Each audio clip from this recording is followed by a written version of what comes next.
Hello guys, nkuko bimenyera amazina nyitwaye nka Marie Ange, nzi umukinyi wa filme, nakinaga muri Gashugi ariko twayirangije tugiye kujya dukina muri filme bita umuntu ica kuri nuza chano ya Shafi murayizi mwese, so umuntu uzabikoze neza muzayikurikirane nziza. Nkuko bimenyereye rero amazina nyina yababwiye, nakina ndi umukinyi wa filme, nafunguye YouTube channel yitwa Aston TV Show.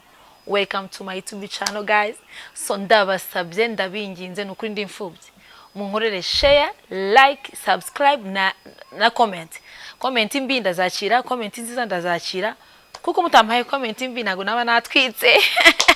Mugomba kujya mumbwira uko mubyumva, nimukijene, nimugatinye, nukuri nubwo yaba ari mbi niko wabibonye nago umuntu wese areba kimwe nundi. Ni nziza kandi nazo turazakira. So ndabasabye nukuri nkuko mwagumye gutwereka urukundo ku mafilme twagiye dukina, nange ndabasabye mu nteze imbere ku giti cyanje kuri YouTube channel yanjye yitwa Aston TV Show.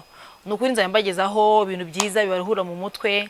Turabizi muri rusange muri cinema harimo byacitse byayobye, warwanye nundi, washwanye nundi, wageze ku cyiza, ibintu nk'ibyo. Nzayambagezaho amakuru yo muri entertainment, amakuru y'abahanzi nyarwanda, amakuru y'abakinyi ba filme muri rusange ko tugomba kwitwara kuri no si ahisi tujyana nahito ivana.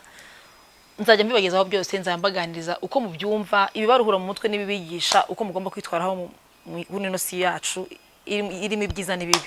So murakoze, ndabinginze mukoreshe ni muyibona na like na comment na subscribe. Nukuri muraba mumfashije, ndabakunda cyane. Thank you guys.